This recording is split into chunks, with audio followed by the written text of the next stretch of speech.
Hello, good evening. How are you guys doing today? Sound Engraver here, your Monday Night Muse. Hope all is well.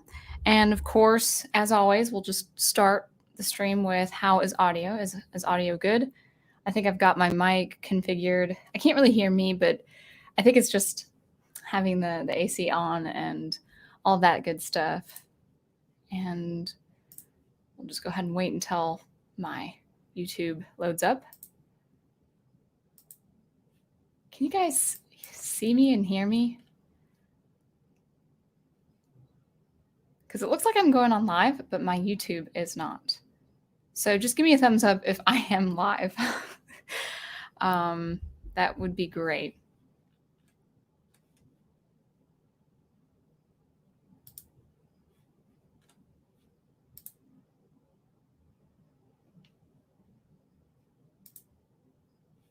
Okay, I was almost about to exit out, but the professor and the Troy himself says I look and sound great. My YouTube's not loading up. If you guys would just give me a minute. Thank you, Owen. I don't know why it's not loading up, but that's okay. I'll just go ahead and exit out, and if I'm sounding good, then we're good to go.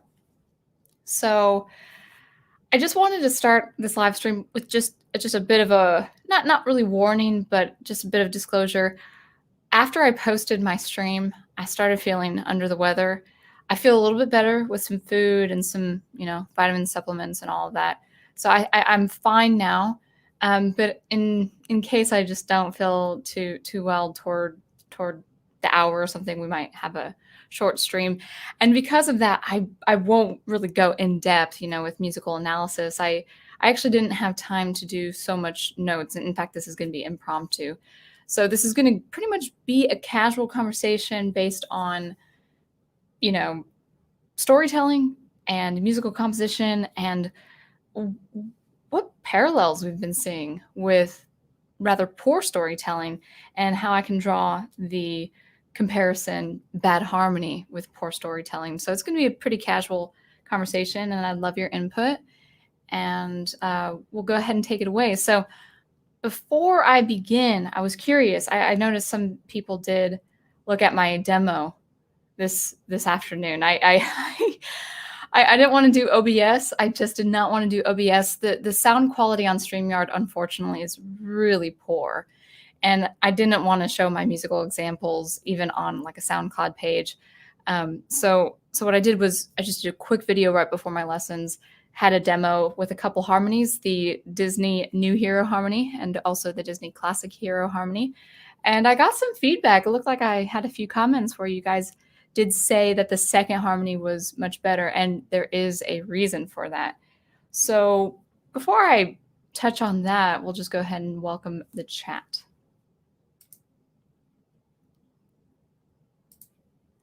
And I'm just going to exit out YouTube completely. Hopefully that didn't do anything. But yeah, thank you guys for your support. Let's go ahead and welcome the chat.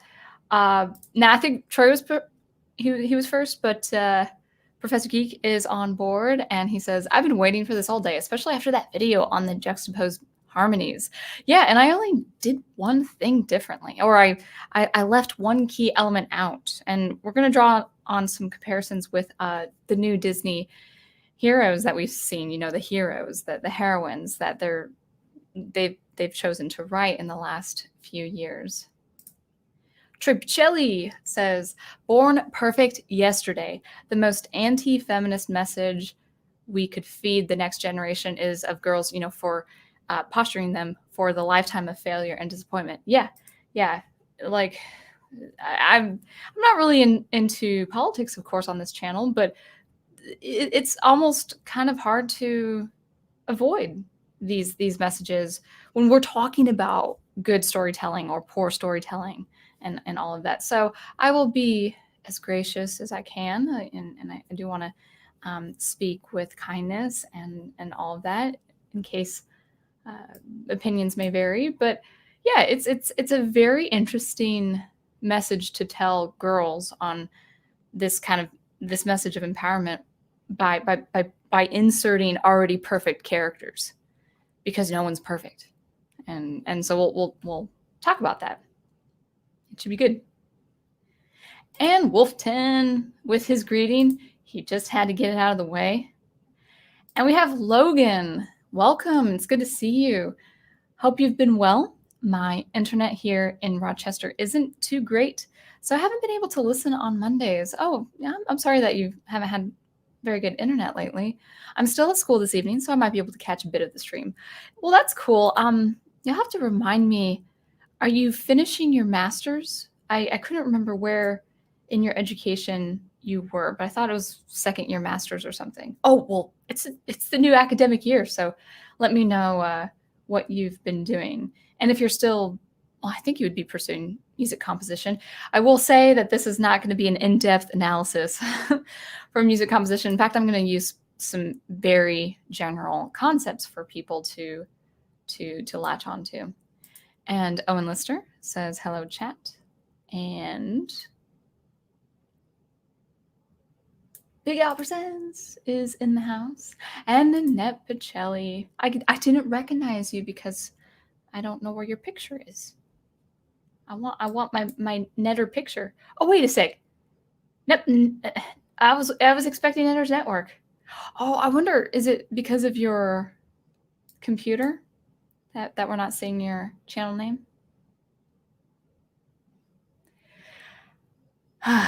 Thanks, Daniel Craig. Well, it's not there. It's not there yet. And actually, usually if that happens, actually that did happen several months back where I ate something that just did not agree with me and I had to shut the stream off. I'm not there yet, but I will give you guys a warning if it comes to that. I feel okay now. So, oh, thank you, Big Al. And we're gonna continue down the chat before I just do a real brief analysis, not even analysis, just kind of commentary, just casual commentary on these different things. Okay, so Daniel Craig says, Sound Engraver, is it that the musicians aren't talented, or is it that the filmmakers, writers give them nothing to work with, or both? Well,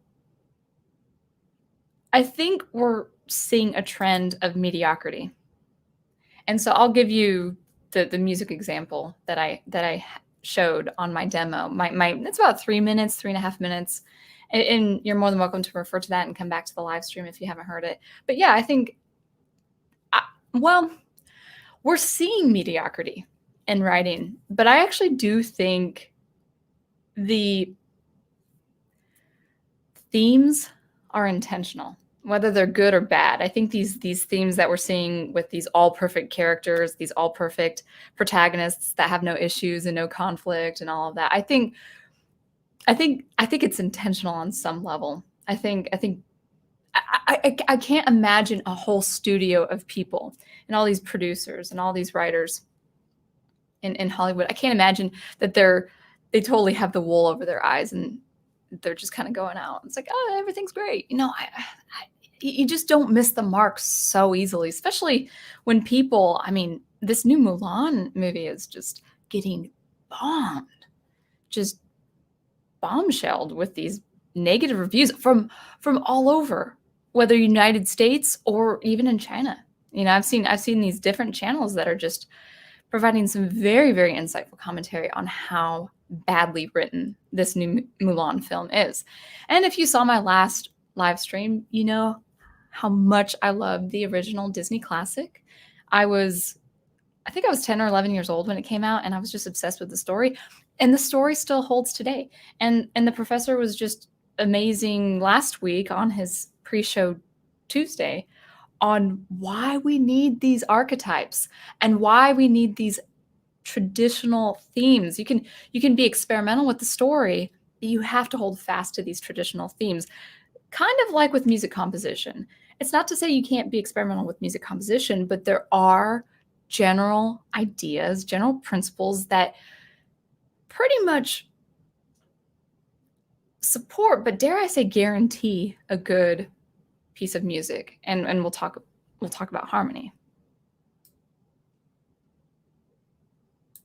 Oh, okay. So Logan is second year of your master's. That's great.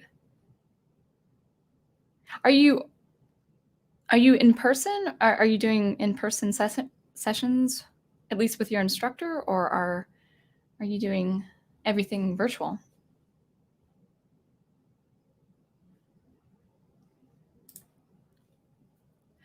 Tripicelli says, yeah, it's because she's struggling with two problems. Computers, and she's logged in on her old account. Okay, well, I'm still glad that Nanette is here.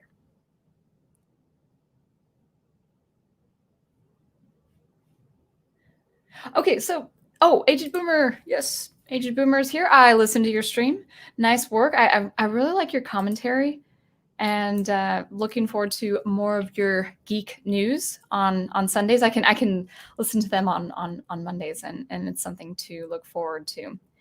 So let's get started.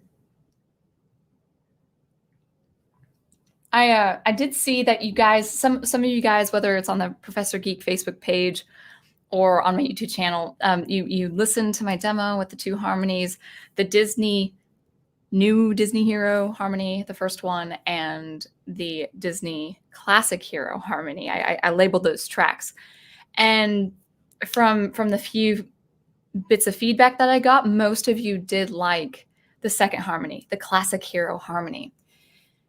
And you'll notice that each track was the same length of music, and it was, you may have been aware of, or at least felt that it was in the same key. I used C major.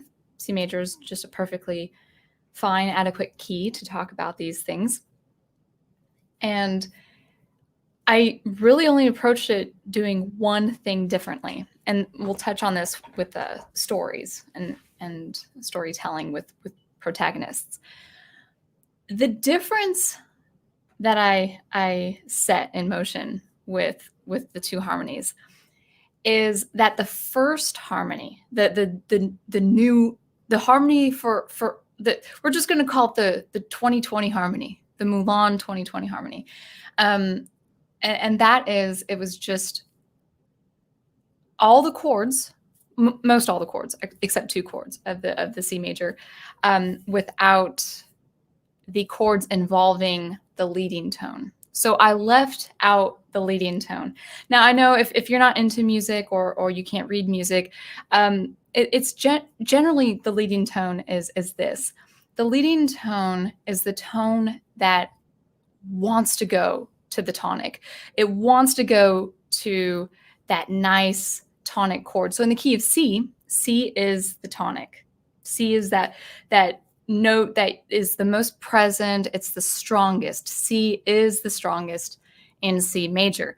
And B right next to C is the leading tone. It's leading right up to, or it wants to lead up to C. It wants to push you to C. Now, the interesting thing about the leading tone is next to C, it's a half step. And a half step is the closest, on a piano at least, is the closest distance between two notes. And when you have notes that are that have the closest distance, it's actually quite dissonant. The more open the intervals, the intervallic relationships, the distance between notes, the more consonant. But the leading tone next to C, if you were to play them simultaneously, is actually a dissonant interval. And so I left dissonance out of that harmony, that Mulan 2020 harmony, because dissonance is conflict. Dissonance is tension. And you need tension in music for it to be a good piece of music. Like you need conflict in a story, like you need conflict, internal or external conflict, for a character in a story. So that is what I had left out. I left out the most, I would say the most, the note that provides the most tension in that harmony for the Mulan 2020 harmony. And then I added that back. I added the leading tone back into the classic Mulan harmony, the classic Disney Hero harmony. And when I do that, when I put B in that C major harmony, I can have a strong 5 chord, a 5 chord that wants to resolve to the 1 chord. I can have a diminished chord, which actually is a very a compact chord that really is ready to resolve to the 1 chord. And I can also add the minor 3 chord. Yeah, I did. Actually, I did. And so I have actually more variety. I have more chords to work with if I just add that leading tone. Music, as with language, as with other art forms, as we see with film, as we see with writing, music is a progression of tension and release, tension and resolution. Now, we might not be aware of that. If you're not a musician or if you haven't studied music theory, but you enjoy listening to music, you might not know the actual terminology. You might not understand how things work. You might not know what the rules are, so to speak. And of course, you can work around those rules as well. But there are principles, there are basics, there are technicalities that musicians adhere to and composers adhere to for traditional harmony. And we're talking about harmony in this case, in this live stream. But you have a sense. You have a sense of what good music is. You have a sense of good progression. So if you thought that first harmony in the demo was vanilla, it's because I literally left the note in that scale out, the note in the diatonic scale out, the note that would cause the most tension. And because of that, I had to take out the 5 chord because, in C, the 5 chord is G, which has the B, the leading tone. And the 5 chord is that perfect, sweet, traditional chord that goes into the tonic to resolve down to C. So I know I'm just trying to be generic. I'm trying to be kind of broad in my speaking and my terminology. So if any of this is over your head, I want to, take into account, that. But hopefully you understand the general ideas of tension and release. So notes that are very close in distance, in an intervallic distance is dissonant. You cannot, I don't believe, I'll be careful saying this, you can't really have consonance without dissonance. Yes, you can have this great ambient track that puts you to sleep and stuff like that, and it can be consonant, it can be beautiful.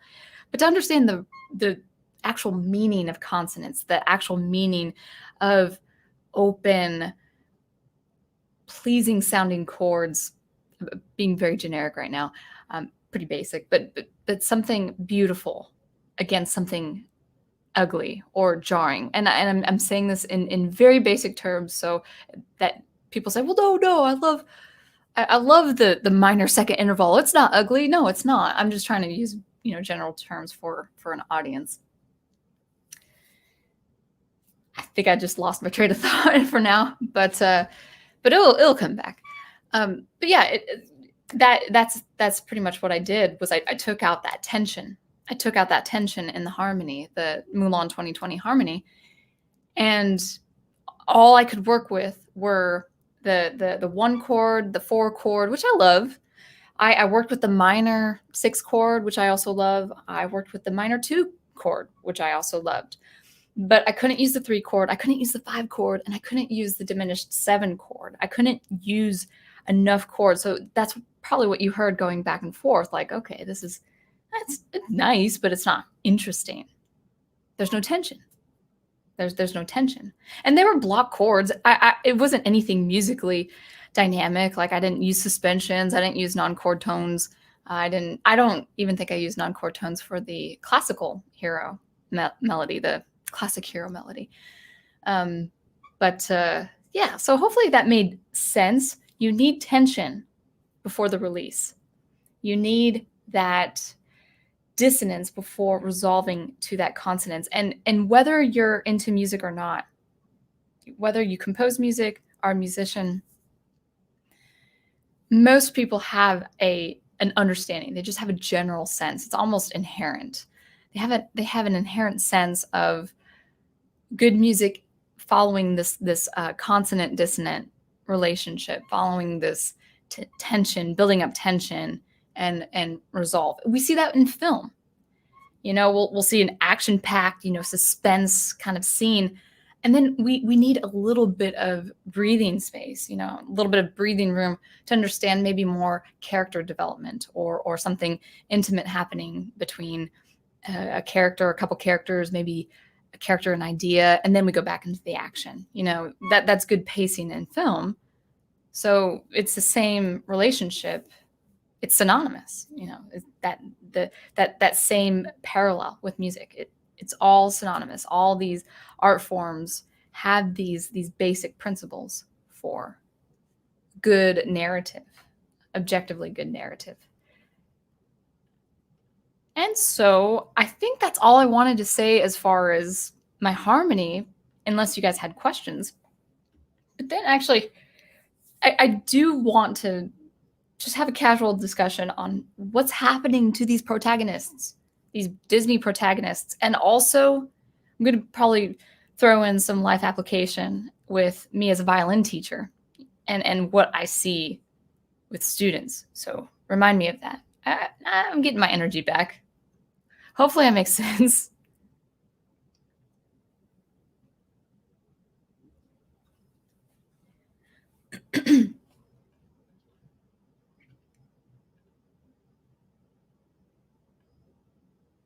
It's Dr. Y. Hello. Welcome. It's good to see you. Just always let me know audio's good. Yes. Yes, Big Al. The flower that blooms in adversity is the most rare and beautiful of all. And that was the line. That was the line of the classic Mulan. And I have seen, well, you can testify, Al, because you had seen it, that the new Mulan, she's just born magical and she could do all this stuff. And I understand that the only problem she has, the only conflict she has, is she's not using enough of her power. She's not displaying enough of her power. That's not a conflict. It's not like I've got this strength, I've got this ability with me. I'm just too shy. I'm bottling it in. I gotta express myself. No, that's not adversity. That's not. Well, if it is adversity to people, it's not a convincing one. But or adversity is not a thing by number. It's not. This adversity is not convincing.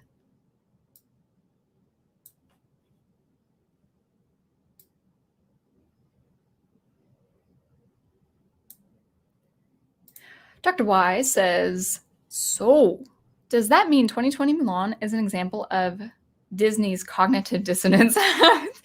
Yeah, dissonance is used in a different way, of course, with writing, musical composition and all that. But yeah, there's definitely a disconnect with these people who write unbelievable characters. And that's the thing, is you can have the most fantastical world. You can have an alien world. You can have a metaphysical environment. But you have to have something that adheres to the human experience. And conflict is one of those things. Conflict is one of those things you just can't avoid. Now they have, it's strange because you kind of almost have to look a little more deeply into this, in the example with Mulan 2020, because there's obviously a conflict. It involves war. That's a conflict, but the lack of conflict, of course, is with the main character we follow. And if there's no obstacle for that character to overcome, there is a disconnect with us as a viewer, because we have problems, we have issues, we have things we have to face and overcome. A little bit of a side note is, in 2 weeks from now, I'm going to face my biggest fear, and I still don't know how to handle that. But I don't want to see a character who has it all together at the very start of the film. I want to see someone who really does have to work through things and have to work with things. And it's a pretty simple idea in storytelling. Logan says, the Shostakovich A major fugue? There's no stepwise voice leading or only chordal harmony in the whole piece. And I've seen that. There are things like open chords. We had that especially with the 1890s getting into the 1910s and all that. We have non-functional harmony. Non-functional harmony works with the without the use of the leading tone and voices. But in the traditional structure of harmonic writing, there's that evident tension, that kind of push back and forth that I think is synonymous with tension and buildup in storytelling. And I like open chords, and I don't think I've listened to that one. I'll have to go ahead and hear it myself, because I'm sure that's great. And he's really into dissonance and hard sounding tones and all of that.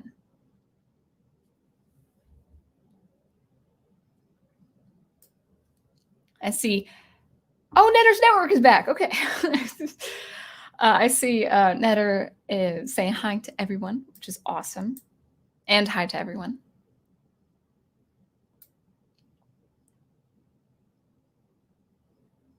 Looks like Wolfton and Owen are talking about art.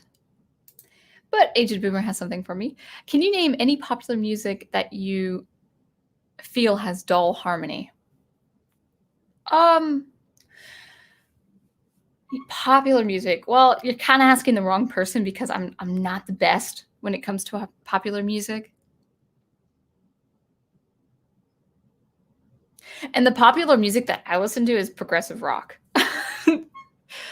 and all that. Do you have an example? Does anyone have an example of popular music that is dull? Now, the thing is, I do want to make a point that maybe the leading tone might not be the best example, because popular music uses the 1-4-5 chord, sometimes the minor 3, sometimes the minor 6, actually, oftentimes. But they use the leading tone in different ways, but that over time is quite dull if it doesn't modulate to something. And it doesn't have to modulate into a different key, but modulate into something. Mode mixture. So my classic hero harmony included the augmented 4, the F sharp in relation to C. Well, that makes it interesting, because that actually has a Dorian mode effect in the key of A minor, which is the relative minor key to C major. I didn't change it from C major to A minor. It still is going to resolve to C major. But adding that augmented 4, which is actually, it's a tritone, C to F sharp is a tritone, and that's also a very tense and dissonant chord that wants to, resolve, at least the F sharp wants to resolve to G. And so, you take liberties to do things like mode mixture and using chromatics that aren't related to that key. So for popular music, yeah, I'm sure there is, there are, generic songs out there that just go over and over. And I mean,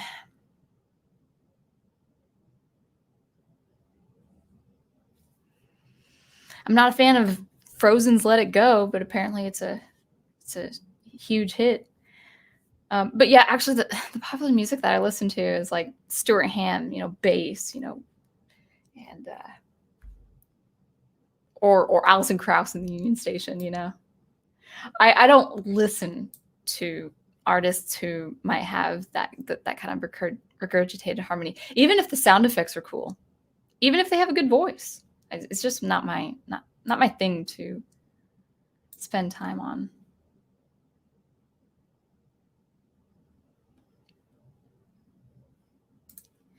Well, you're welcome, Professor. I hope I made sense, because yeah, I'm kind of a little tired tonight. Thanks for the music analysis. It's interesting how the need for tension exists across art forms. We use art to reflect on the human experience, and the human experience is facing and overcoming conflict. It's like facing the mountain, and you have to scale that mountain and stand on top of that mountain. And that's just true of every living being.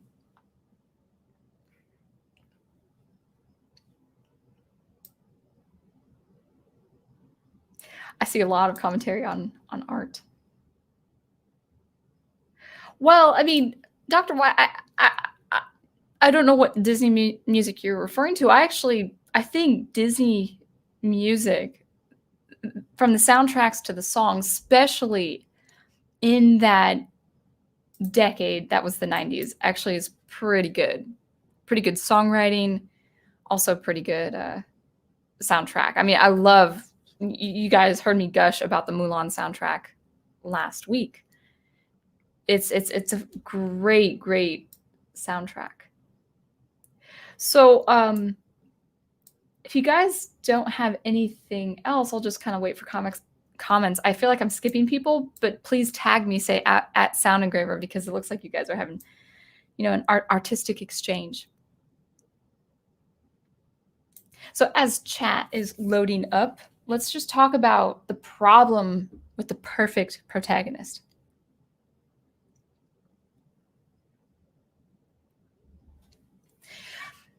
There is a disconnect with these writers and these producers producing protagonists that have no conflicts to overcome, no struggles, whether it's an external struggle or an internal struggle. And I would say even the internal struggles are the biggest struggles. But I do not understand. We've seen this with Rey, with the sequel trilogy. Now we're seeing this with Mulan, and Mulan is getting heavily criticized. She's not the Mulan of 1998. The Mulan that we love and we hold dear, she had her strengths, she had her feminine traits which was the creative streak. She was clever. She had the know-how as far as problem solving and working around a problem and finding another way, finding another solution. And yeah, she had to work hard. She had a training montage, and she was clumsy like all the other people, and she got her butt kicked, and all of that. And then she used her strength, went to scale that pole to get the ladder, or not the ladder. I was like, I would need the ladder to get that arrow, and then inspire all the men around her to do better, to try and to succeed. And their training completed, and still they faced conflict. They faced an overwhelming force that was the Hun army. And the way China was saved was through her wits. Yeah, she had her strengths with thwarting Shan Yu on the rooftop just for a kick in the chin and a swipe at the calf and stuff like that. But really, how she saved China was something she already had, with also something she had to work with. So something she already had was her cleverness, but something she had to work with was the training and attaining physical strength. And she failed at first. She was clumsy at first. She was dishonored and left on the mountain before she decided, okay, I know they don't trust me. I know they might not like seeing me when I'm gonna go to that imperial city and warn them, but that's what I have to do. I have to save the emperor. So she starts out with strengths, but she starts out with things that she really had to work with and overcome. That is the hero. So you don't want a complete waste of a character, who's apathetic or who's contemptible or who has no strengths. You have to have some level, especially if the person is older, maybe coming of age, or even an adult. In my science fiction, I'm starting, most of the characters, in fact, besides the Paragon characters, pretty much all my main characters and featured characters are over 30 years old. So they're going to have some level of competence, and we need some level of competence. We all have our strengths, but we also have things that we have to overcome. We didn't see this with Rey. We didn't see this with Rey Palpatine. People say Rey Skywalker's like, no, she's not a Skywalker. She buried the memory of the Skywalkers. But her first 18 minutes was great. And we could see where she could be strong. We see where she could know how to defend herself because she was alone surviving on a desert planet. We know that she could probably scale parts of giant machinery because she was a scavenger. So yeah, okay, that was built up for us. But then after that, she was able to meet friends with no trust issues. She was likable instantly. A person, no matter how young they are, girl or boy, they're going to have very severe trust issues if they're surviving alone, especially on a desert planet. She adapts to the green planet, the watery planet. She bests a warrior in the dark side of the force with no training at all. She has it from the start. The first 18 minutes of her storytelling was awesome, and 18 minutes and 1 second, it just fell flat. They could have actually had a lot of great potential for that character, but everything just seemed to happen. Like, okay, I'm here. Oh, you guys found me in this giant station. Oh, cool. I could be the guy who's trained in the Force. And all of that. And so we saw this with Rey in the sequel trilogy, and we're seeing this trend with characters like this new Mulan, this new interpretation of Mulan. Now, this is telling people that the message that I'm seeing is that this is an evident message telling people that you have it all together, that you're not going to have problems, that the world is going to bend to you because you have it together, because you're amazing. There's no conflict because you're infallible. You're infallible.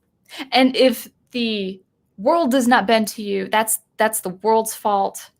And you can establish your own world. You can establish your own reality. And I said this on a comment that I left on the professor's channel when he was talking about Mulan, this new interpretation of Mulan. Not adhering to the basic principles of life and in this world, whether from science or morale, just because you're different or you're you're an anomaly. I'm an anomaly, but I still want to adhere to general principles, virtue, goodness. And I have problems. You have problems. We all have problems. I was saying on his channel that if people believe they're amazing from the start and they had everything together, and the world tells them otherwise, well, if they feel entitled to change reality, like change their reality, like, okay, well, these rules of the world, they don't apply to me. I'm different. I'm special. Well, what is that? It's solipsism or solipsism. It's all about self. It doesn't matter what the world thinks or how the world is. It's all about you. And this is something I'm pretty strong about. I'm feeling very strong about this. We see this in art forms where we need tension and conflict before resolution. We resonate with something like that. And we resonate with the character who has to overcome. Mulan of 98, she had to overcome. Yes, she had her strengths. And she did defeat the Hun army with her strengths, but there were other things she had to do. She had to complete the training. She wouldn't have been on that mountain pass if she didn't complete the training. So maybe she wasn't using her sword. Maybe she wasn't using physical prowess. She did use her mind, but she had to have completed that training to be on that mountain pass to defeat the Hun army. And that's what people respond to. People respond to characters that have to go through these uncertain things. They have to characters that have the odds stacked against them. We resonate with that. We need tension. We need conflict. And so, 1 second. I've been very thirsty today because it's probably been warm. So this is a very, very unhealthy message to send to people that the producers in Hollywood and Disney are saying, no, you have it all together. Oh, you had this issue. Well, it's not an issue. If it is, embrace it. I was talking about, I used this example on a stream months back where, I don't want to see a character or a hero never overcome a problem. So let's say let's say a person, because this is a real problem, you know, I'm using this as an example, and I am by no means disparaging anyone who has this problem, because it's a psychological problem. But you know, people I've talked to, I've known, have had eating disorders, you know, and that's something that you have to overcome, because you have to take care of your body, as hard as it is, as hard as it is. And I've heard stories. I have to overcome an incredible fear of mine in a couple weeks that has been spiritually inhibiting me for 7 years. Still don't know how I'm going to act 2 weeks from now. But it's like, okay, I have to do this. We have issues we have to work with, and no one has it together. No one has it all together. Yes, we have our strengths, we have our abilities, but we also have our problems we have to overcome. And the message that we're seeing with the storytelling is, no, you're special. The world says this is a problem, but no, you embrace this. And if the world doesn't bend to this, then you just establish your own reality. And that's narcissism, and that's solipsism, and it's very, very unhealthy. Now, I know this stream is about art, so we're talking about art, but we're also talking about real issues we have to address. And so I think the writers of Hollywood, they need to be responsible about their messages, because the world is not going to bend to every individual. And I'm not even talking about society. I'm talking about gravity, man. You can't believe you could fly without an airplane. It's not going to work. You're going to fall. And so this is most important. I'm seeing this mostly in my occupation as a music teacher, where I see kids, and sometimes adult students too, but really kids, who they'll take 4 weeks of lessons with me. And this has been frequent this last summer. People say it's the pandemic, maybe. But this has also been frequent in the last few years that I have taught violin. And that is, they take a couple months of violin and they quit for one reason. And they say, well, I didn't expect violin to be so hard. And then I'll play something for them. They're like, I can't do that. I said, well, I've played violin for 22 years or more, and I've practiced. They're like, well, I still can't do that. I'm not going to play violin for that long. And it's not that they have to play violin, but I see this just overwhelming apathy, kind of like where if they're not instantly good at something, if they don't have it all together, if they're not instantly good at something, it's every reason to quit. And I think people, and we're starting with kids, but I think people in general, especially since I've been a teacher, but I think people in general have a hard time seeing that they're not good at something. I was not a prodigy as a violin player. And I'm professional now, but I still don't consider myself world class. I'm not world class. I can't go to a competition, you know. Well, I think I'm too old to enter into a competition, but you know, I already know I'm nothing to the world class top tier violinists, and that's okay, because that's a reference I have. That's a point. I can set myself in that position, like, okay, I have this far to go to get this good on violin. But it's like, you know, with my students, they don't even have a reference. It's not uncommon for me to have a trial lesson and I say, well, why do you want to learn violin? What got you interested in violin? And answers can range from, my mom is making me because she wanted to play violin, and so I'm her wish fulfillment. They don't say it like that, but that's kind of how I see it. So from a parent making them do it, to, oh, I don't know. And if they say, I don't know, I say, well, have you heard a song on violin that you want to play? You know, have you heard someone on YouTube and you want to aspire to play like them? So I'm not making this up. I've heard more than once that they've not even heard what a violin sounds like. They're walking into a violin lesson not even knowing what a violin sounds like. Now, even those who do know what a violin sounds like, they think they'll be instantly good.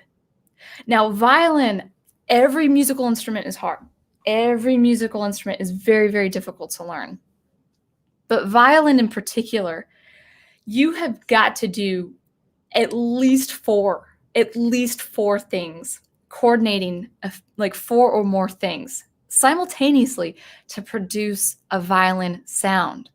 Because without it, it won't sound like a violin or what we know to be a violin sound.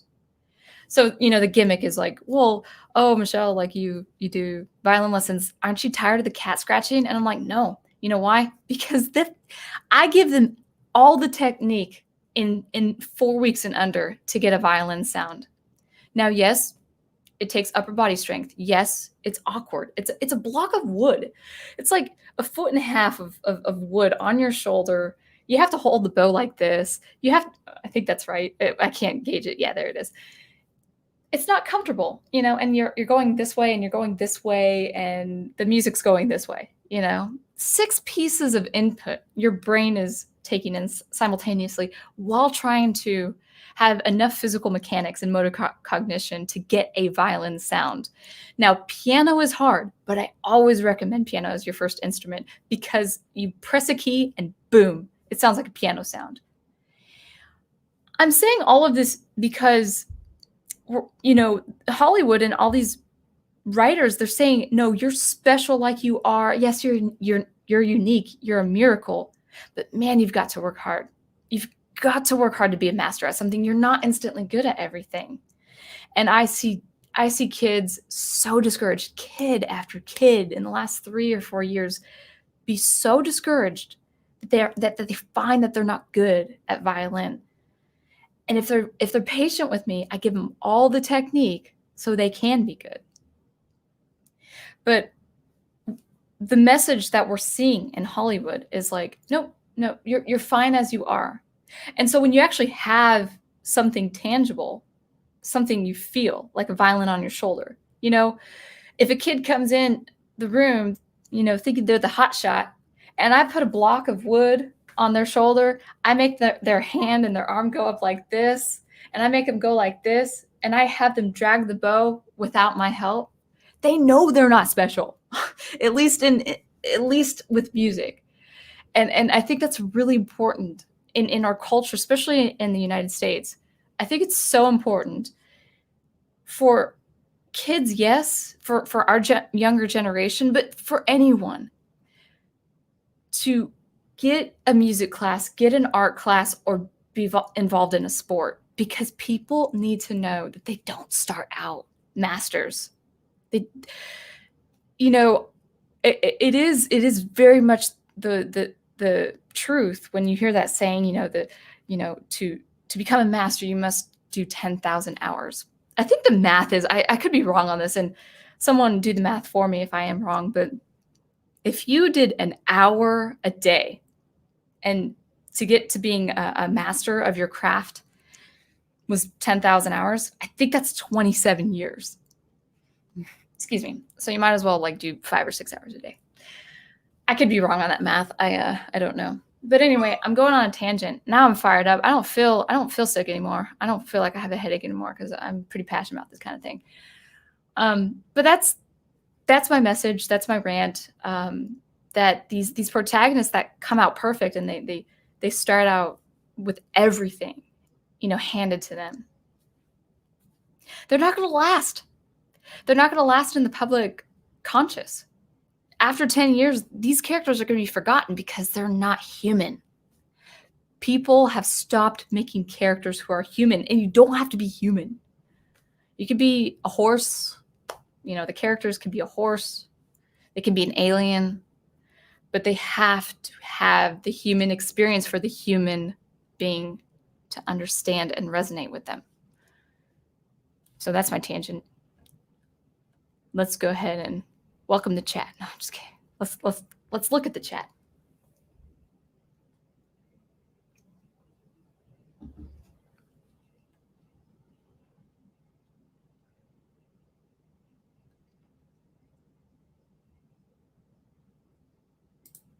Daniel Craig says, "Let It Go is about the only worthwhile thing about thing from Frozen, but I prefer the version by Meiji from the Japanese release. I'll check it out. I'm not a fan of the song. I'm not a fan of the songwriting, the lyrics.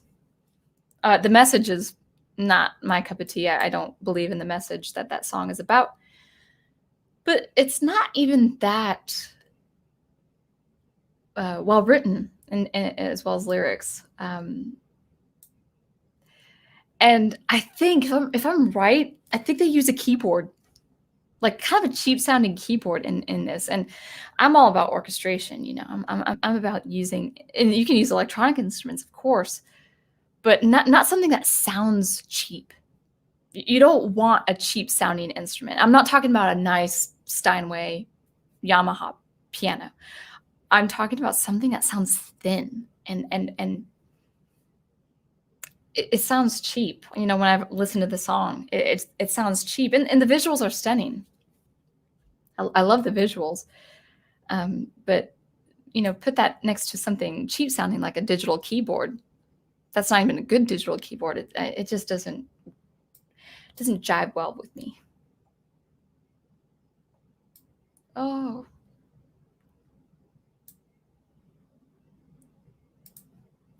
Sound Engraver or Wolf 10 says, you should check out the Disney songs sung by the native language the Disney princesses came from. I haven't heard of that. I mean, that is interesting. But, you know, again, with Disney, whether it's Aladdin or Mulan, these are romantic. I'm trying to think of the word, romanticizing. It's a romantic interpretation of a kind of world setting. It's probably not accurate to the culture or to the history, if that's the case. Or, you know, like Aladdin is Arabian Nights, isn't it? So it's based on a legend or a famous story or a myth. But yeah, I'll check it out. I'm open up for that. Yeah, I saw that. I'm glad you're getting some feedback. Definitely, guys, if you are posting art on the Prof's Facebook page, I just want to. It's probably the safest community, and I really want to encourage artists to be active in giving feedback, because I think that's a really good place to do it. I never got feedback on Facebook, which is one reason why I quit Facebook. Facebook, I would say just be a little realistic when you're looking for feedback on Facebook, even on a page full of artists and stuff, because Facebook, even on a page that's specific, like the professor group Facebook page, people just kind of scroll up in passing. It's just the nature of it. So, you know, I want to encourage the visual artists, guys. You know, if you're posting up visual art, you know, be a community and really give the feedback, give positive feedback and give constructive feedback. You know, understand what works, understand what doesn't work, and refer to professional artists you like and say, oh, try this style or try this artist and stuff like that. Really be active. I think the Professor Facebook group page would be a really good starting point there. Good sounding board.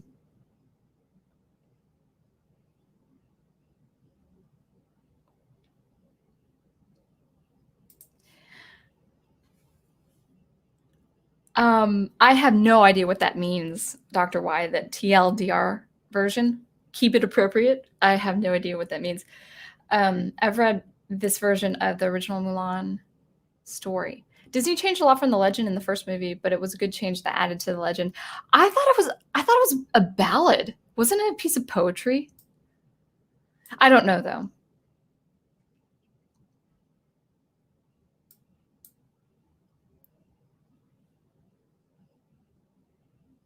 Oh yeah. Oh, and yeah, even Paul from Dune had flaws to overcome.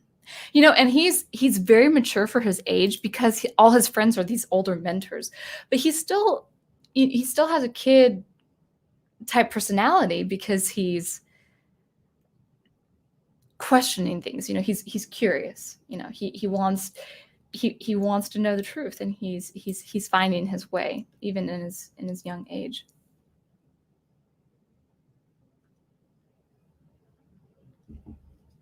Aged Boomer says, besides Mulan, what are some other Disney heroines you have found interesting? I like Belle. Belle, she's an anomaly. It's kind of like with Mulan. She's an anomaly. She doesn't quite fit in her setting. She's bookish. She has an active imagination. Most people in her town, in her village, they're just doing their everyday routine, and that's fine. I'm not knocking on that, but they're curious about her. They wonder really what she's about. Why doesn't she fit in? And she has kind of an eccentric father as well, who's an inventor. They just don't fit in. And so she goes off into an adventure to save her dad or look for her dad, and then she stumbles upon these inanimate objects who are animate. I don't think I'm saying that word right. Lumiere and is it Cogsworth? Is that his name? And all of that. Who else do I like? I definitely like Pocahontas. Now, of course, it's not historically accurate. That's okay. It's a fantasy. It's Disney. It's a fantasy. It's Disney. It doesn't have to be historically accurate. And I love her ability to see both sides. To see both sides and make a reconciliation between two sides of two groups of people. That's a very powerful message. And of course, she does that. One way she does that is through the love of a European explorer, and that's fine too. And I love how fast she runs. I was always jealous. I remember I grew up in the Northwest, so sometimes I would spend, my summers or my weekends, in kind of country wooded area, and I'd go in a forest and I'd try to run fast like Pocahontas. I don't think I could.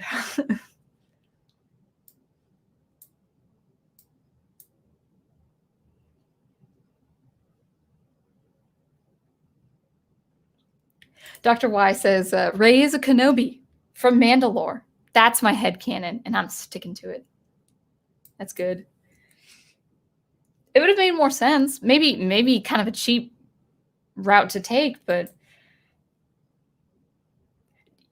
it's so funny that we see all this in hindsight now. For all of the major mistakes that most of us believe Disney made with the sequel trilogy, the one thing I think is the most grievous of all is that it is evident that there was no plan for the whole trilogy. You don't do that. You don't write a 3-act opera only focused on the first act. Musically, that just can't happen. That just does not work. They should have had one director for all 3 films. And so I think, of course there are a lot of grievous decisions that they made. But I think the one of the biggest is it's just not a coherent story. Characters are one way, one film, another way, another film. There are events in The Rise of Skywalker that, retcon The Last Jedi as if that's a great thing. Like, yeah, they totally disregarded The Last Jedi. I'm like, the second act of a trilogy is pretty much the most important act. Yes, the resolution is the most important, but the second act, guys, it's like it's the roast beef of a roast beef sandwich. You don't,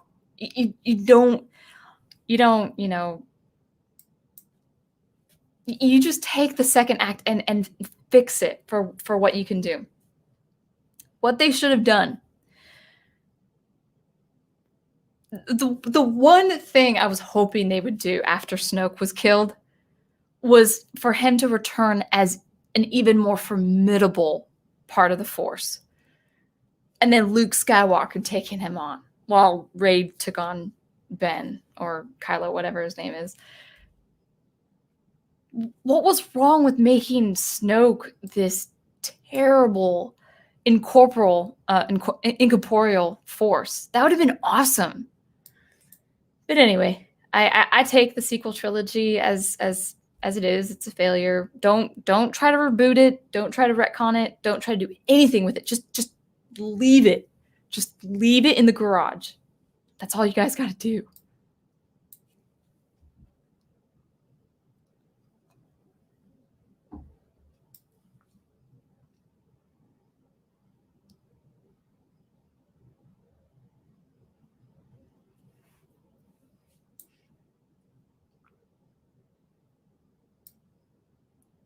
See a newcomer here, Freaky Beast. Looks like he's, or she, I don't know. Talking to Daniel Craig. Welcome, welcome.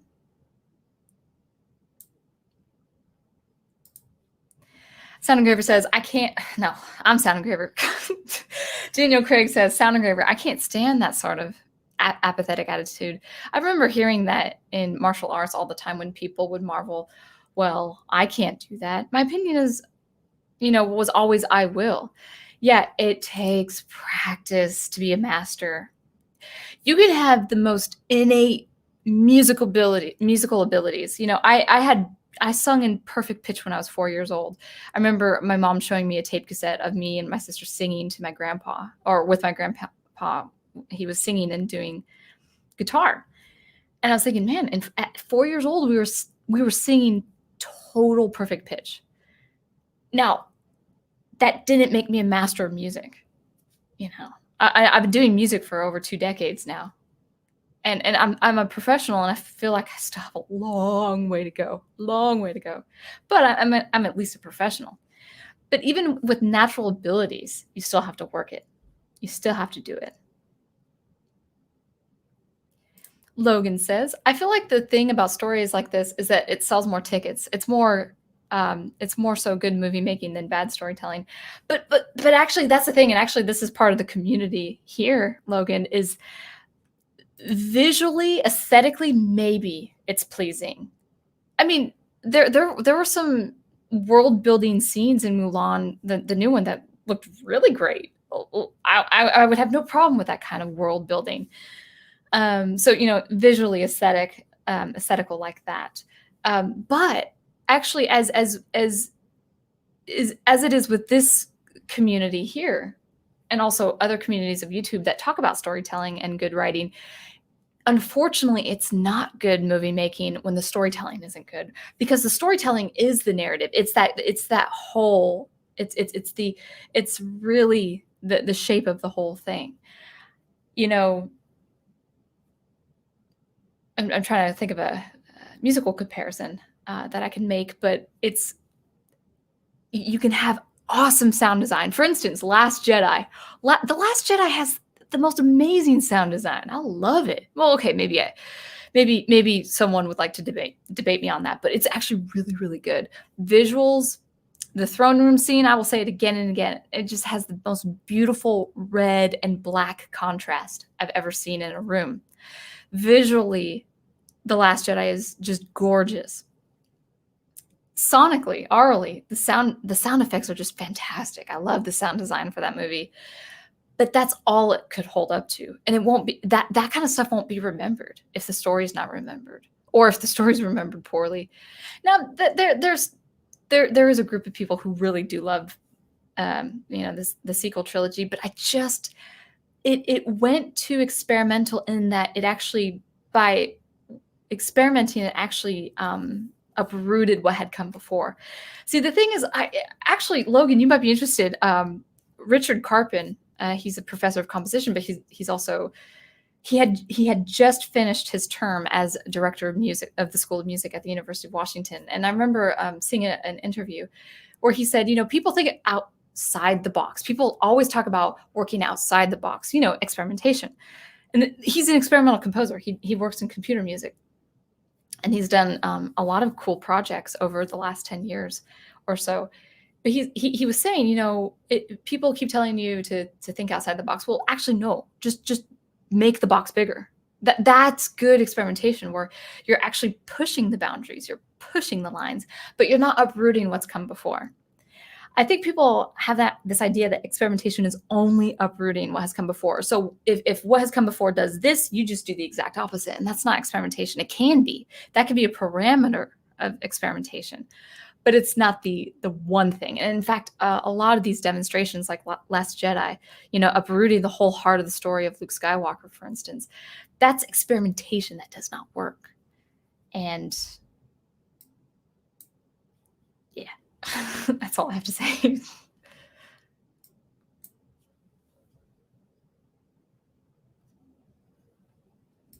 Owen Lister says, Sound Engraver, what I'm working on is very difficult and I'm not too great at it either, but I'm still committed to finishing my comic project. Yeah. I'll always finish your project. Now for publication, for publication, you definitely have to make it good. It doesn't have to be perfect, but you definitely have to make it good. So like if you have an artist you want to imitate and say, I want that style, but I'm like 5 years from that style, or I'm 10 years from that style.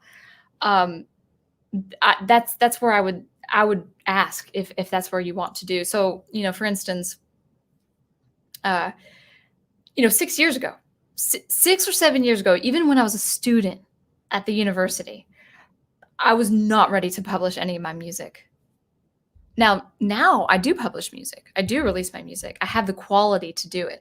It's not ultimately the music I want to produce. I mean, I like the music I do produce, but it is music that's accessible, that I can sell, that works, because it's high quality, it's high production. It's good production. I work with a mastering engineer. I mix my stuff. I modify my instruments and all of that. So I make sure it's good quality. It doesn't have to be perfect, but it has to be good quality. So finish the project and then gauge from there if you think it's ready for something like publication. If not, then what I would do is kind of just shorter projects with maybe a smaller story, or maybe a character idea, or working with a small archetype, or practicing a storyboard. Maybe doing something like a storyboard, send it to an artist who maybe has 20, 30 years more experience, and say, I would love this to be my story. This is my concept art. Can you do this? And if you want your story published pretty swiftly. So yeah, I would definitely work with that. But of course, finish the project. You always have to finish the project.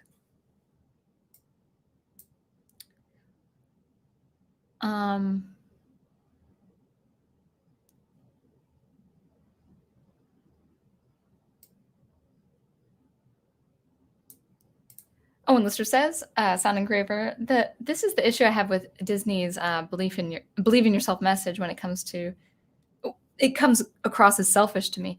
It's good to gain confidence, but don't think you're the be all end all. Well, back in the 90s, when I was a kid, believe in yourself was trusting you had enough to accomplish something, or knowing enough where you could accomplish it or could fail, but always trying. It's not so much a bad message, that the believe in yourself message, but they've conflated that message now. 20 years later, they've conflated the message of, believe in yourself because you are all that matters and you're the best of the best. That's not believing in yourself. That's narcissism. I don't get where the conflation came, but no, believing in yourself. So let's say you're me, okay, who was like in the C team volleyball team. Maybe she got into JV a little bit. She did the JV volleyball team, but she certainly was not an A athlete. Sports was not my forte. Music was my forte. And then, of course, I ultimately just devoted my time to music. But I liked volleyball. I didn't mind getting hurt, doing volleyball. I thought it was fun. I wasn't good at it, though. But let's say I really wanted to compete in volleyball, Well, yeah, okay, so I knew I was on the JV or the C. I think I was on the C team. I think there were 3 tiers, and I was like on the lowest tier. And believing in myself, saying, okay, I know enough. I just have to practice more and I have to apply myself. And then maybe I'll get to the JV team. And then from there, maybe I'll get onto that A-list team. Maybe I'll be a professional volleyball athlete.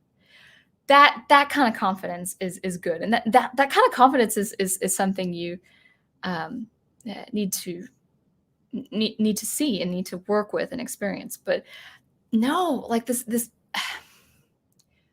the believe in yourself message I'm seeing now. And I see it with the lyrics in Frozen, where it's like, oh, none of these rules of the world apply to you. Like you don't have to adhere to any of these common laws, so to speak, because you're different. It's okay to be different. It's okay to be an anomaly, but you still have to respect the world around you. You have to respect others around you.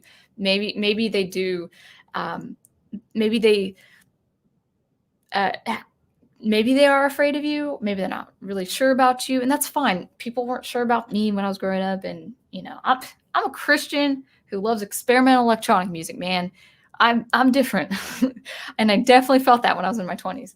But it's like, roll with it. That's cool.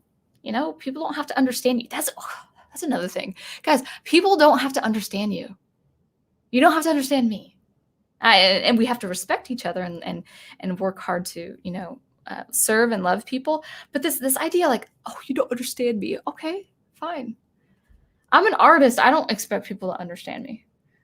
Anyway, I'm going on so many tangents tonight, guys. You're feeding the energy.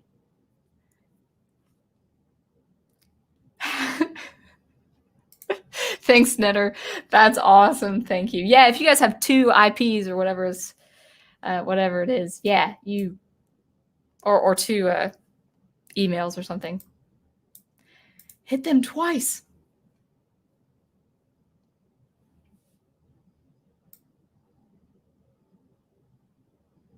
Okay, that's what I thought. Thank you, Chris P, and welcome. 27 years and 5 months approximately at an hour a day to become a master on your craft.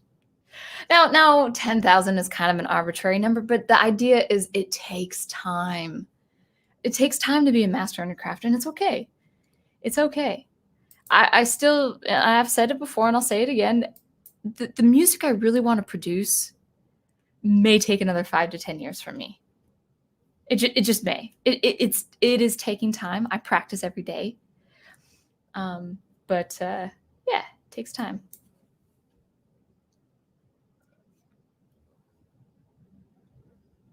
Oh yeah, that's a proverb. A journey of 1,000 miles begins with a single step and frequent steps. Big Al Presents says, expose yourself to your deepest fear. After that, fear has no power. And then the fear of freedom shrinks and vanishes. Oh, sorry, shrinks and vanishes.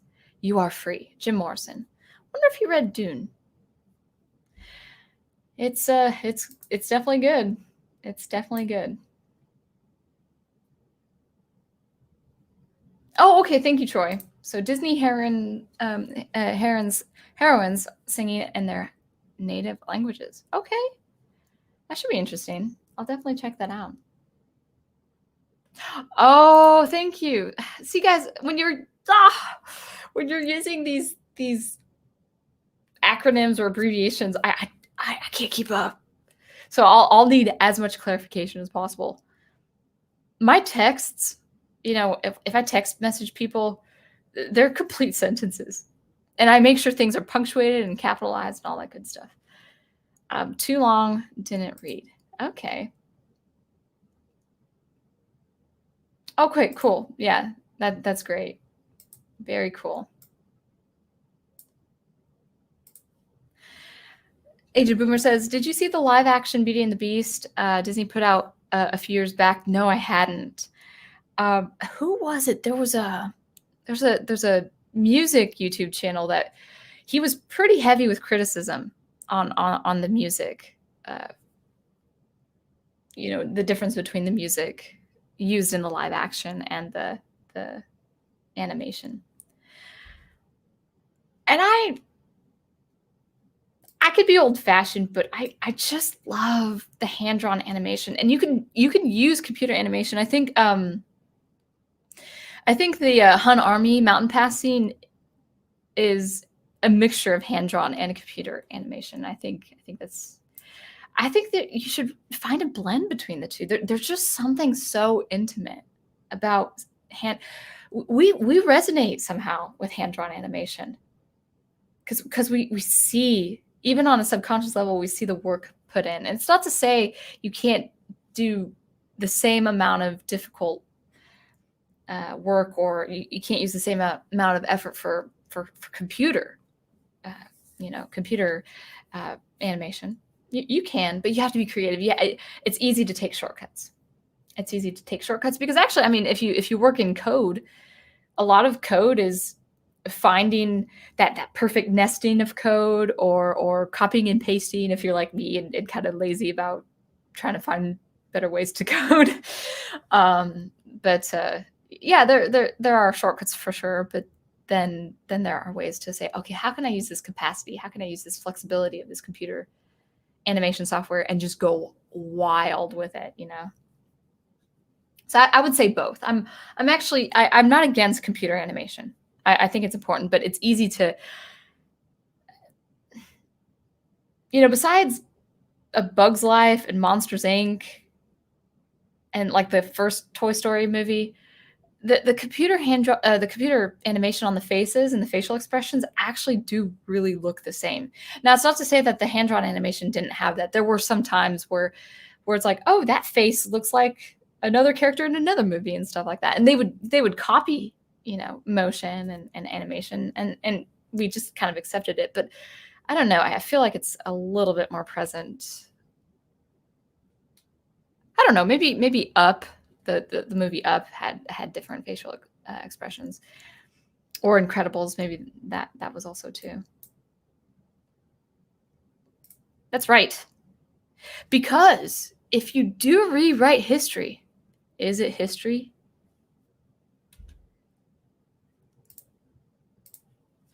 Professor Geek says, from your perspective as an audience member, do you see an absence of conflict as well in the current reliance on computer animation over the classic 2D movies? Yeah, it's kind of, as I was kind of talking about, I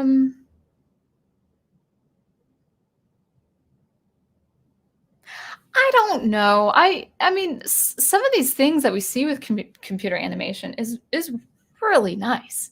And it's new, and you can work with light and grade and all these different things, although you can do that with hand-drawn animation too. I'm not sure. But the thing is, I'm not a visual artist. So anything that I perceive with animation might be on the low tier generic level. I can't give my feedback on animation, at least not as well, of course, as I can with music.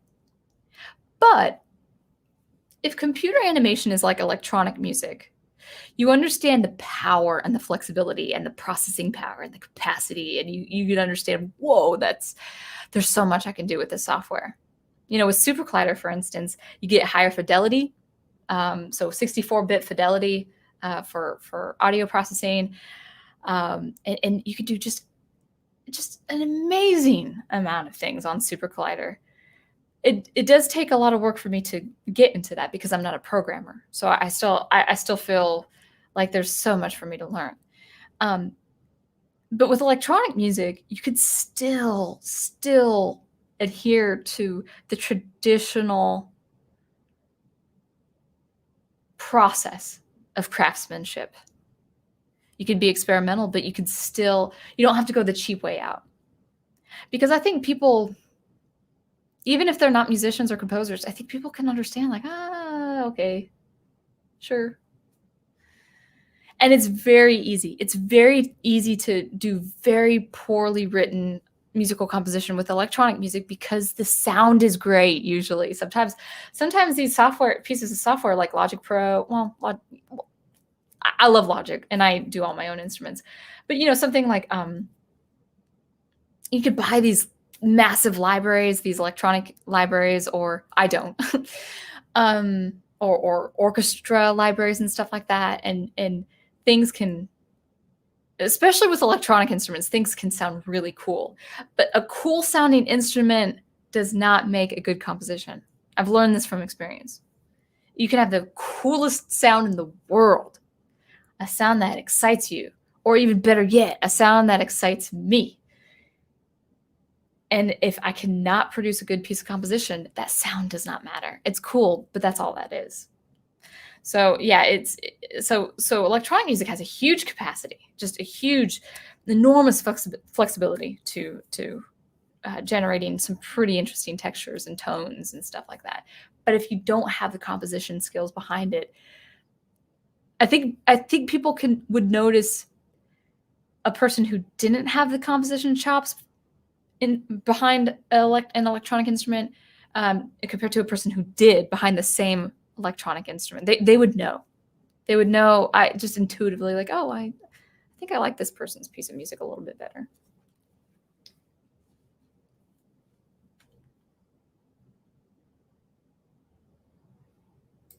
Daniel says, you grew up in the Northwest?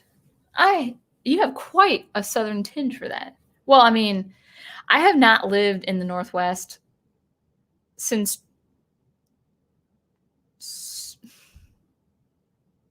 what? 2010? No. 2012. I graduated 2014 in Wisconsin. So I haven't lived in the Northwest since 2012. 8 years. And I've lived in the Midwest, and I've lived in Arkansas. I have family in the South, Texas, Arkansas, and now I'm in kind of the Carolina region, the two Carolinas. So if I've picked up anything, it's one, I've lived in the South for 6 years, almost 7 years, and I also actually, my mom's from Texas. So even though she's been in the Northwest, she's never really lost that accent, which I think is kind of cool. But I don't go straight Southern, just like, come on back.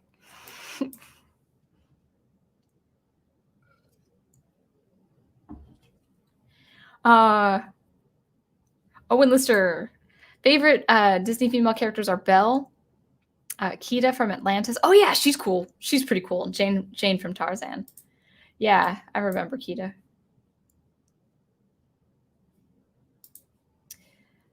I think we'll probably wrap it up closer to 11.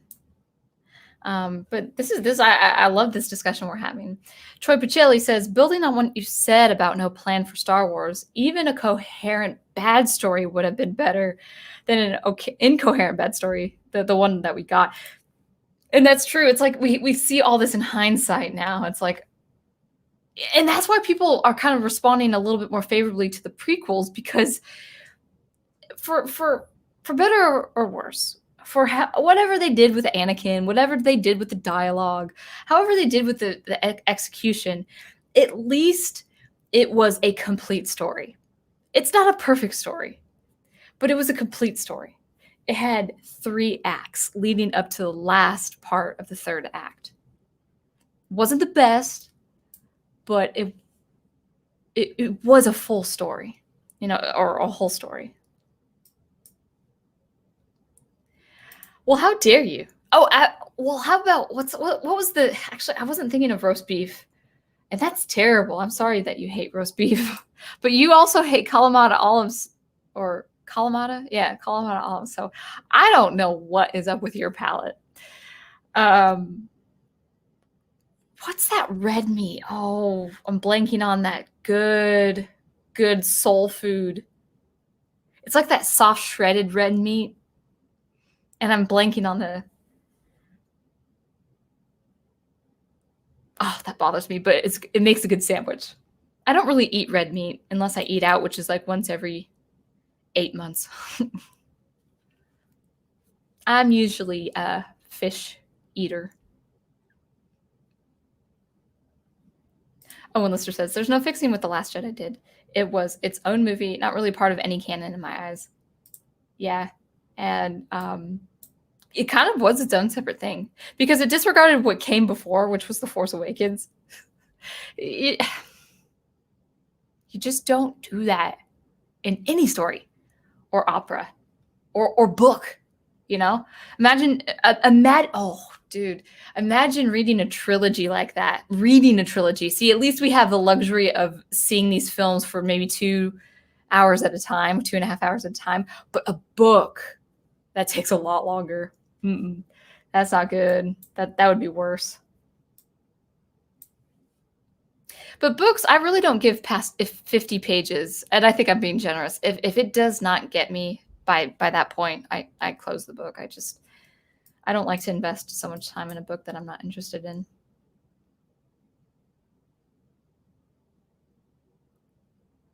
Troy Pacelli says, a film that is visually good with no good story is like cake that's all icing and no cake. That's a good way. Icing's tasty, right? I'm not a fan of icing, but icing with no cake? Come on.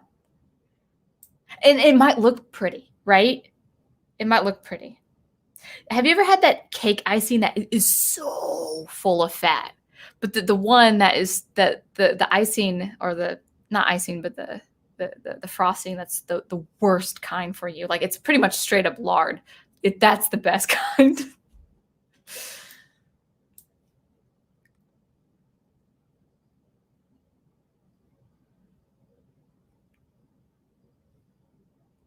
Sound Engraver says, whoops, that's me. I like icing. I like icing too a little bit, but in moderation. Logan says, I'm saying it's a good movie. Oh, good movie making because it makes more. Oh, that side of movie making. Yeah, that's true. People will always line up for more Star Wars movies any day over a compelling original story. But no. See, that's what's so frustrating is that Star Wars, the original series, was a good story. That's why the community is so frustrated. I'm getting really warmed up now. I'm not angry by that comment, Logan, but no, that's the thing. That's why a lot of people, if you ever read on how the Star Wars fan base is divided because of the sequel trilogy, it's because it's very poor storytelling to what was a masterful story in the original trilogy. It's not to say it's without flaws, you know. It's not to say that the original series is without flaws, but that archetypal journey of the protagonist from point A to all the way to the end, and what Luke Skywalker had done, what he had to go through, you know, that even if it's not executed well, and I think it's fine. Like I people say for all its flaws, I'm like, maybe I'm blind. I don't know, but I love the original series because it was phenomenal storytelling, and so when we see a cheapened version just for the not the logo, but the name, you know, Star Wars of course does make a lot of money. It's been a phenomenon for 4 decades, but now people are starting to see, oh, we can't really make a lot of money that much even with Star Wars, because if you lose the heart of Star Wars, as we had seen in the original, come on, especially with the Empire Strikes Back and the duel with Darth Vader and Luke Skywalker. I mean, come on. When you lose that, over time, it might take a couple decades, but over time, you're just going to milk that cow to death, and you're not going to have the money. But one reason why Star Wars became such a phenomenon is not just because it was very innovative in space opera at the time of filmmaking, and did new things in filmmaking at the time. It was just a good swashbuckling hero kind of story, and we resonate that as a culture. Okay. I'll read Logan's last couple comments before he heads out. And of course, I want to exactly call another Mulan movie experimental. Well, I think they tried to be with this new one, and it just didn't work. I have to head out now, but have a nice night. Been enjoying your videos. Thank you. More SuperCollider videos to come. And let's see. Dr. Y says, Disney's motto is good, but I know a better one. Does Disney have a motto? I don't know what you mean.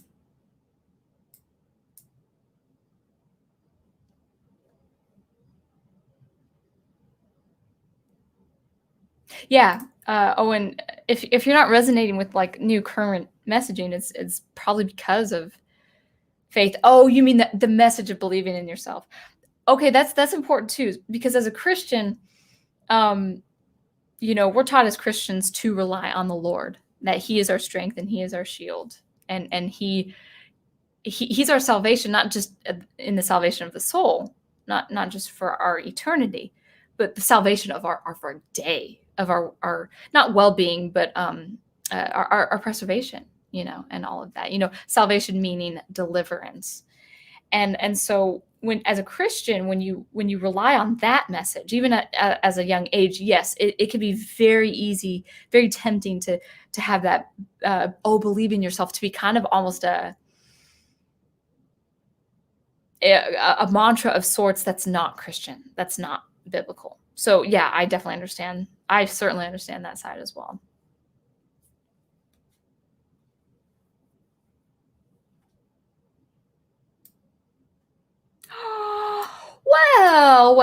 Well. Oh, I'm so sorry. I just missed you. Oh, I hope you're doing well, Juliet.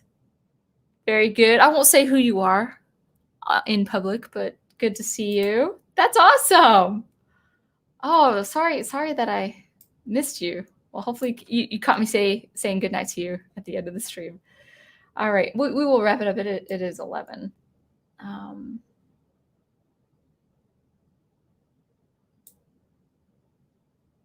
Oh yeah. Okay. One thing from Aged Boomer, and then Owen Lister says, yes. Very important, especially Treasure Planet. Yeah. Oh, aesthetically beautiful with the hand drawn and the CGI. That's a very good example. Yes, thank you, Wolf10 Sideways. He did a critique on that. Aged Boomer says, do your students like the music from the classic animated movies? Okay, they love, especially my students who like go into voice as well, they love the classic songs. Absolutely love the classic songs. I asked a 10-year-old today, I said, did you watch the new Mulan? And she says, not yet. I said, oh, okay, well, when you do, let me know what you think. And she said, I heard there's no Mushu. I said, there's no Mushu. And she's like, no. Because she loves the 98, and she's 10 years old. So, this was made long before she was born. So I thought that was endearing. That kind of made my day.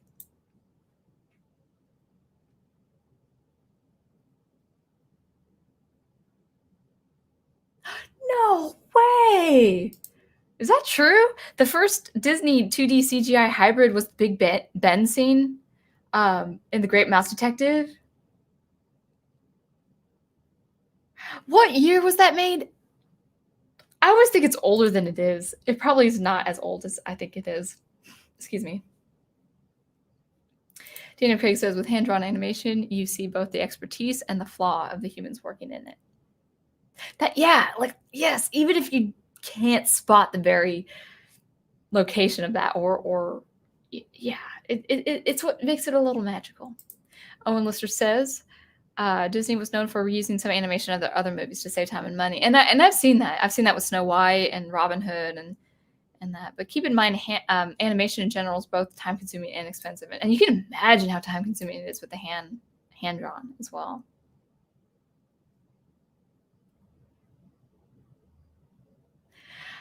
Well, I have a new Mexican palette. Everything is green chili. I like that, but I also like my Mediterranean as well. Corned beef, that's what it was. Yes, Waylon, thank you. Welcome.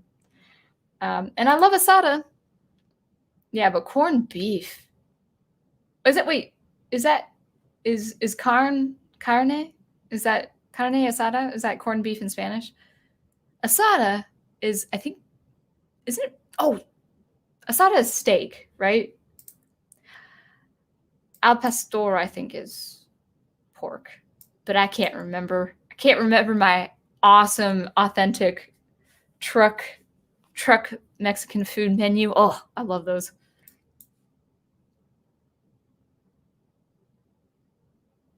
Yeah, it might be buttercream ice cream. I'm not sure, but it just has a lot of fat. Like, you feel it go down, and it's wonderful, although I wouldn't suggest eating it every day. That's cool. That sounds good. All right, I think I'm catching up with chat, and we'll go ahead and wrap it up in a few minutes. You'd laugh if you could hear us over here. You're reading a comment, and I'm saying I'm exactly saying, "Yep, exactly, I agree," out loud, as if you were in the room with us. That's pretty awesome. I hope one day that can be a reality. I hope you guys are doing well. Oh, 86. Okay, wow. Wow. Yeah, good. All right. I think I've got to wrap it up here soon. And I think I just got Big Al talking about food. Carne asada. Carne asada is a thinly sliced grilled beef served so often in tacos and burritos. Cool. Very good. You'd make me hungry, but I just had dinner, so. But it sounds good. Okay, so let's see what's on the dock. I'm going to need clarification on what's going on because I've just been kind of preoccupied with a few things. So, of course, always live commentary, Monday nights. Now, next Monday is going to be my last night for a couple weeks. I will be traveling the country. And so next week will be my last live Monday night event before, I think, second weekend of October. It's gonna be second Monday of October when I come back. I hope to post some fixed commentary videos for your Mondays, just so I can just keep the space filled in, so I can keep producing videos while I'm away. I like to keep that frequency. I can't make any guarantees because it's just fast approaching where I'll be gone and trekking the Northwest. So just one more live commentary next week, and then I'll be back in October, second week of October. So Troy Pacelli often recommends the Professor Geek Facebook group page for your scheduling purposes because there's just a lot of things going on. And I see Troy is active now with the different members of the community with their different channels. So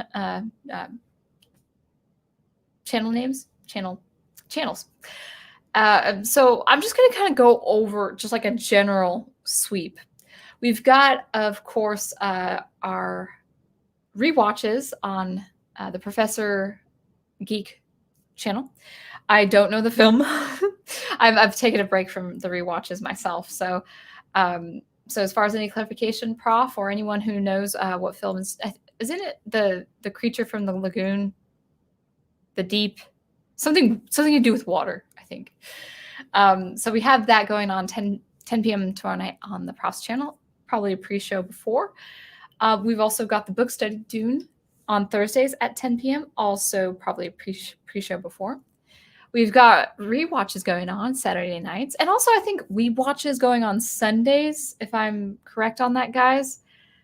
So rewatches on Saturday nights, 10 p.m. between Big Al Presents channel, Netter's Network, Troy Pacelli. We've also got Fan Man with his channel, maybe his Second Cup Cafe commentary on in the mornings, Tuesday and Thursday mornings, depending on his teaching schedule.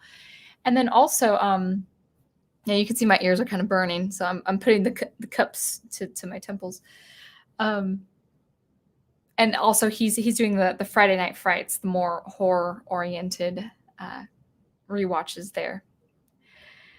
Study Hall has been great with Aged Boomer, and I feel like Aged Boomer and Troy Pacelli, they're just like they're a natural pair. You know, they know the news, they know what's going on, they've got their insights, they've got their ideas, and it's really fun to listen to. So Study Hall with Aged Boomer is great.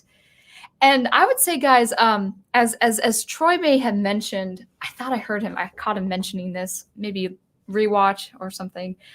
I as far as growing the channel community and all that, really do like and subscribe the videos you like. I mean, if you didn't care for this live stream, for instance, I'm not going to force you to like my video. Only like what you like. But what really does help is the bell icon. The bell icon shows you what's going on if you see a video posted. And actually, for Fan Man and for Professor Geek, what's been great with the bell icon is that the ads, ever since I switched back to the bell icon for the Prof's channel, and I didn't need to because I would always look at his channel anyway, but I switched on that bell icon, and it runs ads. And I would say with Fan Man and the professor, you know, even if it's political ads and things that are like, oh, it's just commercial, you know, just go through it. Go through it. 15 seconds, 2 minutes, whatever the time is, really does support these people. And just continue supporting each other with comments and staying active in the chat. And yeah, hit that notification bell, as Netters Network is saying. And again, guys, if you're growing your channel, I can't recommend enough. I cannot recommend enough. You must do fixed commentary videos. It could be 5 minutes. It could be 2 minutes. It could be 48 seconds. But you will, if you want this to be more than just kind of a social hangout, if you want this to be something of a platform for your art, you must showcase your art. You must be frequent every week with commentary videos, because it's, live streams are fun. I love them. I love doing them. I love being part of live streams, but it is nothing to growth as your fixed commentary videos. So as you know, you might know of my channel, I always post sound experimentation every Thursday. It's what I've done since September of 2018. And that's what's kind of steadily accumulated my subscriber count. And I'm totally niche. SuperCollider is very niche. People say, why don't you have more than 1,000 because of all your videos? It's because it's so niche. You know, not many people go into SuperCollider. That's okay. That's all cool. But it's going to happen. So just let's do our part and make people aware of the stuff going on. And I think that's it. So it looks like Al has got Friday Night is Dark Night of the Scarecrow. That sounds like a Batman title. Mr. Matchstick with his Wii Watch, Study Hall with Aged Boomer, and all that. And if you guys missed the live commentary, you can always refer back because it will be on the channel. So anyway, I think we'll wrap it up there. Thank you always for watching and listening. Always be on the lookout for some more sound experimentation every Thursday and some more live commentary every Monday nights around 9 to 9:30 p.m. Eastern time. And until I see you next, keep producing the art you love, and I will catch you later. Thanks again.